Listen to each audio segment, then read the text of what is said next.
juste parce qu'ils sont invisibles. Donc, nous, on explique très bien ici à tout le monde, on leur dit, leur force, ça vient surtout de notre peur. Le fait qu'on a peur de ces choses, Allah leur donne une force. Et si vous voulez les affaiblir, alors notre certitude, notre confiance en Allah va les affaiblir. Donc, leur force vient de notre peur et leur faiblesse vient de la certitude en Allah. Donc, la peur, elle ouvre la porte au djinn et la foi, notre certitude, notre confiance en Allah, ferme la porte au djinn. La plupart du temps, c'est comme ça que ça marche. C'est aussi simple que ça. Quatrième grand point. Les djinns, ils sont comme les humains. Je vais m'expliquer. Ils ont des croyants parmi eux. Il y a des djinns musulmans, des djinns athées, des djinns mécréants, hypocrites, des djinns bons, des djinns mauvais, etc., etc., des djinns sorciers, des djinns, etc. Vous voyez? Donc leur monde, on va dire que même si c'est pas le même, ça ressemble au nôtre quand même dans les lois et les règles.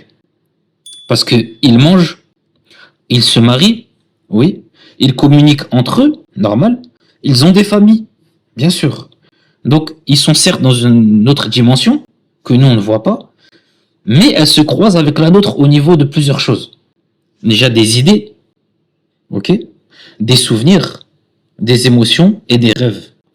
Plusieurs personnes, quand ils rêvent, elles voient des choses qui ne sont pas vraiment de notre monde. Ça peut arriver. Ou dans les émotions, on peut tomber malade et voir des choses qu'on ne voyait pas. Ça arrive. Mais en gros, et en large, pour pas faire trop abuser, il faut comprendre qu'il y a un monde, voilà, où les djinns vivent.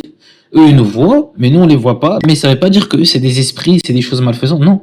C'est juste que, voilà, ils sont comme les humains. Allah, il les jugera par rapport à ce qu'ils font. Et comme les humains, ils sont pas faits de la même matière, certes, de la même manière. Ils n'ont pas été créés pareil. Par contre, voilà, ça reste le même devoir, les mêmes règles pour eux et pour nous. Et dans leur monde, il y a des mécréants, voilà, il y a des djinns bons, hypocrites, et comme les humains. C'est pour ça que dans certaines de mes vidéos, j'insiste vraiment dans le côté où je dis il y a des djinns shaitan et des djinns musulmans.